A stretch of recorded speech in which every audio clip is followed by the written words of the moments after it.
Welcome to Night Train to Mondo Cine. I'm Dave Wilt, and this is part 4 of our series on Carlos Villarías, the Spanish Dracula. Carlos Villarías is best known for his role in the Spanish-language version of Dracula, but as seen in previous episodes, he also had a substantial career in Hollywood between 1930 and 1941. He worked in Mexico between 1935 and 37, and from 1942 until 1949. This episode will cover his first Mexican period from 1935 to 1937. Carlos Villarías' Mexican film career actually began on the 18th of February 1931, when the Rodriguez hermanos shot a short sound film in Los Angeles, with Eduardo and Rosa Mena interviewing celebrities at a charity function. One of the interviewees is Carlos Villarías, introduced as a magnificent screen actor in Dracula, which is being shown in Latin America and Spain. Villarías shakes Rosa Mena's hand, but doesn't speak.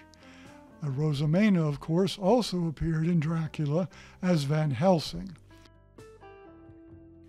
As early as 1932, there were rumors that Miguel Contreras Torres allegedly intended to hire Villarías for his film Revolucion, but the movie was made in Mexico without him. Carlos Villarías didn't make his first visit to Mexico until 1935. Taking a train from El Paso, Texas on the 16th of May. He'd returned to the USA via El Paso on the 7th of March 1937. Much of the first part of his Mexican stay was spent appearing on the stage in Dracula and several other plays, both in Mexico City and the provinces. His only movie work in Mexico in 1935 commenced in the middle of July at the Industrial Cinematográfica Studios. Carlos Villarías' debut Mexican film, El misterio del rostro pálido, was one of a handful of Mexican films which attempted to capitalize on the Dracula fame of Villarías. Very few horror movies were made in Mexico in this era, but El misterio del rostro pálido and El Super Loco qualify in this genre, both featuring Villarías as a mad scientist. However, Villarías made no more appearances as mad doctors until a supporting role in Una aventura en la noche in 1947. El misterio del rostro pálido is perhaps the best Mexican fantasy film of the 1930s, not that there were a lot of them. Or at least it's the one with the most pretensions to being a quality movie. Villarías received top billing for perhaps the only time in his Mexican cinema career. El misterio del rostro pálido was directed by Juan Bustillo Oro with Art Deco and expressionistic touches, somewhat similar to Edgar Ulmer's The Black Cat in 1934.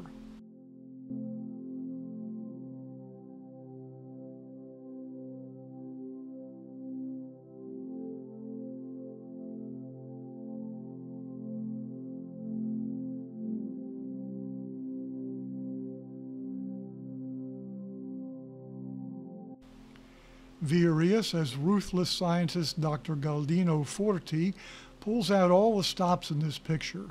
His moods swing between smarmy obsequiousness, sinister foreboding, and outright menace. He grins gleefully at his evil acts, even rubbing his hands together in delight as he gloats. Dr. Forti is performing unspecified experiments on human beings. and has coerced his musician son Pablo into assisting him. They vanish into the jungle for 8 years, and Dr. Forty returns alone, or does he? Juan Bustillo Oro, who wrote and directed the film, makes almost no mention of Carlos Villarías in his autobiography. He indicates Joaquin Busquets, who plays Pablo, was beginning to show signs of the illness which would eventually leave him blind and then take his life. Bustillo Oro says El Misterio del Rostro, Pálido wasn't promoted properly and wasn't very successful at the box office. Unfortunately, to date, this film has not been restored, and existing copies are of very poor quality. Irma la Mala went into production at the Mexico Films Facility in mid-June 1936. This was a melodrama starring Ramon Pereira and his wife Adriana Lamar. Pereira and Villarías were both Spanish immigrants and had worked together in Hollywood 4 times, beginning with El Cuerpo del Delito.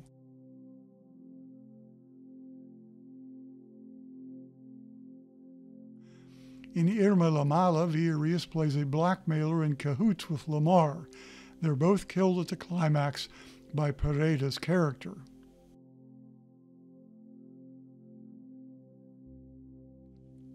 Carlos Villarías worked on 2 films in September 1936, El Super Loco and Hora Ponciano. El Super Loco was made at the Mexico Film Studios with some location shooting in Cuernavaca. It was reportedly budgeted at 100,000 pesos, somewhat higher than average for the period. Villarías has his second full-blown mad doctor role in El Super Loco, although the movie is a curious hybrid, combining a sketchy but familiar horror movie plot with extremely heavy doses of comic relief in the person of top-billed Leopoldo Chato Ortin. As the villain in El Super Loco, Villarías is in full Lugosi mode, suave and menacing. In his final scene with Consuelo Frank, in which the Mad Doctor loses his self-control due to lust, Villarías definitely looks like he's going to bite her neck.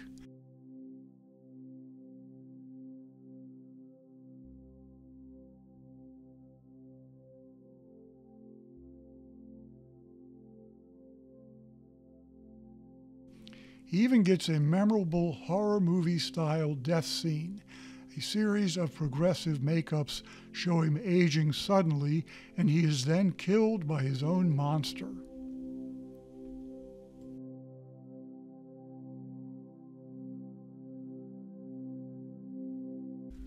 Hora Ponciano, shot at the New Clase Studios and on location at the Hacienda de Atenco, was the fictionalized biography of a real-life 19th century bullfighter.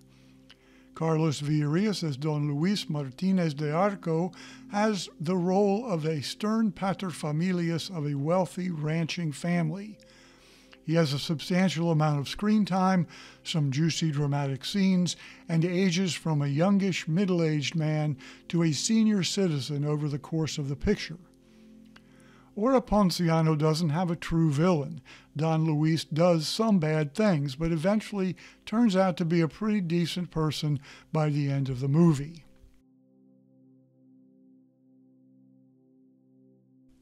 In many ways, the third-billed Villarías is really the star of Hora Ponciano. He has more screen time and a greater character arc than either the leading man Ponciano or leading lady Rosaura. Chato Ortin appears with Villarías in both El Super Loco and Hora Ponciano, but has much less to do in the second film. Nostradamus was the final movie Villarías shot in 1936. It went into production at the Mexico Studios in December, and shooting wrapped in January 1937. A big-budget period drama, the picture was nonetheless promoted, in the USA at least, as a sort of horror movie. Directed by Juan Bustillo Oro, the film reunites Villarías, Consuelo Frank, Chato Ortin and Carlos Lopez Chaflan from Ora Ponciano. Villarías plays the titular character, a magician. In 16th century France, Nostradamus plots revenge on Buenrevés, who killed King Henry II in a duel for the love of Florissa. However, Nostradamus eventually discovers Buenrevés is his own long-lost son and convinces the queen to pardon the swashbuckling bandit. Unfortunately, the negative of Nostradamus was destroyed in a fire at the studios in spring 1937, and unless a print miraculously shows up, this has to be considered a lost film.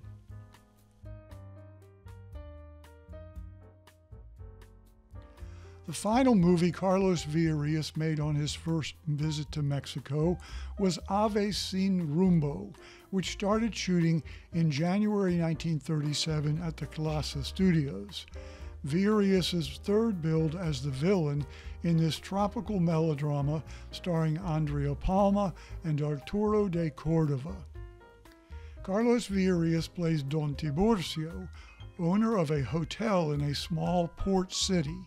He's lecherously interested in Andrea Palma's character, but she rejects his advances in favor of de Cordova, and Villarías vows revenge.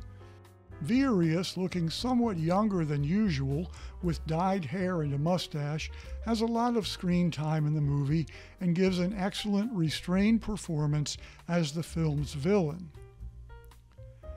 Carlos Villarías returned to the USA in March 1937. He went back to Hollywood, but his screen work declined significantly in 1940 and 41, and in 1942 he decided to resume his work in the Mexican film industry, which was undergoing a renaissance thanks to the Second World War. The second period of Mexican film work for Carlos Villarías will be the focus of the next episode of Night Train to Mondo Cine.